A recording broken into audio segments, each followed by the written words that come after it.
guys, ketemu lagi di Cerita Channel. Kali ini saya akan menceritakannya langsung di depan kalian. Semoga kalian suka ya guys.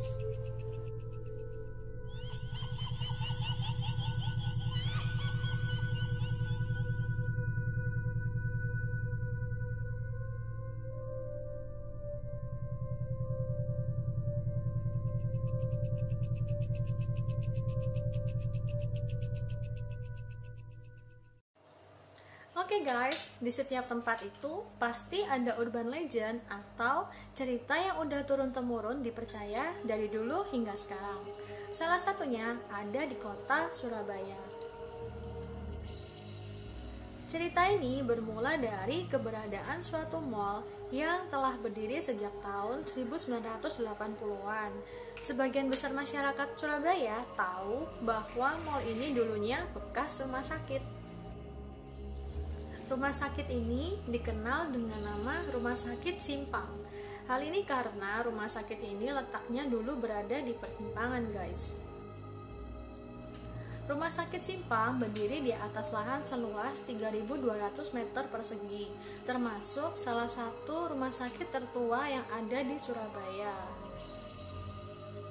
Rumah sakit ini dibangun sebelum tahun 1900-an dan atas perintah Gubernur Jenderal Dendels. Awalnya rumah sakit ini hanya bisa menampung sebanyak 150 pasien, lalu direnovasi beberapa kali hingga bisa menampung 200 pasien. Tapi pada tahun 1968 hingga 1969, wilayah Surabaya diserang oleh wabah penyakit kolera yang menyebabkan jumlah pasien bertambah hingga 3 kali lipat. Dan jumlah pasien rumah sakit Simpang terus-menerus bertambah karena kedatangan militer yang terluka setelah kembali dari ekspedisi Bali. Lalu pada tahun 1876 dilakukan pemisahan pasien yang menderita penyakit menular dan tidak menular, serta dilakukan pembasmian hama penyakit dan penanaman pohon beringin yang besar dan rindang. Tahun 1890 rumah sakit ini dulu pernah menjadi rumah sakit militer. Perawat dan pegawainya diambil dari staf militer yang sudah tidak lagi bekerja atau dinas.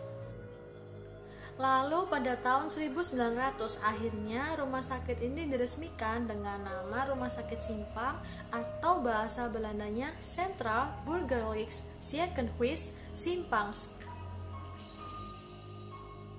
Kemudian tahun 1945 hingga 1949 terjadi banyak revolusi fisik di kota Surabaya, khususnya peristiwa 10 November. Korban pertempuran dan para gerilyawan perang memenuhi seluruh area rumah sakit, mulai dari ruangan-ruangannya hingga meluber sampai ke teras rumah sakit. Para dokter dan perawat bekerja tanpa henti, tiada kenal lelah, berusaha untuk menyembuhkan pasien sebanyak mungkin dan menyelamatkan banyak jiwa. Suatu saat ada suster yang kehilangan konsentrasi karena ia kelelahan bekerja. Suster itu memasuki lift yang ternyata sedang rusak dan akhirnya badannya terjepit lalu meninggal di tempat.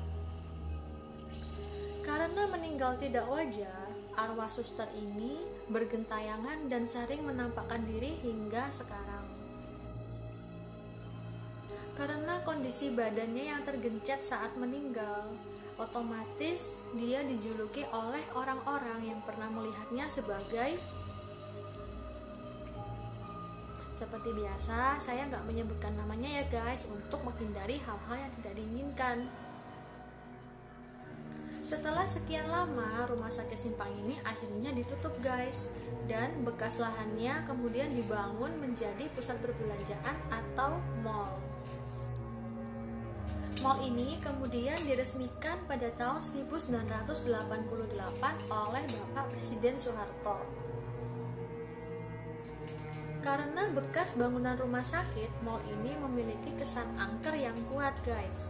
lahan parkir di dalam mall di lantai paling atas dipercaya memiliki aura mistis yang paling kuat dibanding area yang lain. Di situ sering terjadi hal-hal gaib dan di lokasi itulah arwah dari sering menampakkan diri. Bahkan pernah ada pengunjung yang pernah melihat ada kursi roda yang berjalan sendiri di lahan parkir tersebut. Selain dari kisah ini tadi, ada kisah lain guys yang gak kalah menyedihkannya, yaitu dulu di area parkir barat ada seorang wanita yang meninggal tertimpa pohon yang tersambar petir guys, dan akhirnya meninggal di tempat.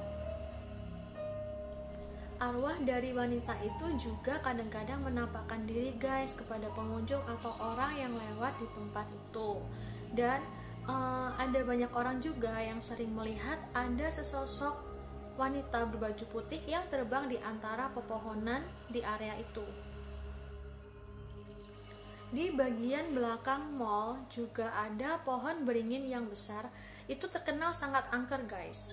Disarankan jika Anda membawa anak kecil, lebih baik jangan parkir di sana karena untuk menghindari hal-hal yang tidak diinginkan guys. Sebenarnya pada tahun 2000-an pihak mall sudah pernah meminta bantuan seorang paranormal untuk menetralisir gangguan-gangguan gaib yang terjadi di dalam mall.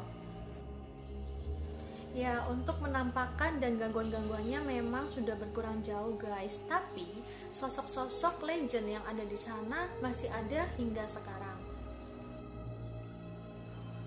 Untuk mengurangi kesan angker dan demi kenyamanan pengunjung, pihak mall juga memasang banyak cermin guys di dalamnya, seperti di dalam counter, di food court, dan di tiang-tiang mall. Hal ini secara feng shui bisa menimbulkan efek ruangan itu terlihat lebih luas dan terlihat modern seperti mall lainnya. Oke guys, sekian cerita tentang urban legend.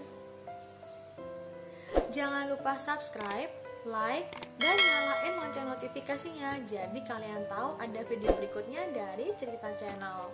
Stay healthy guys and bye-bye.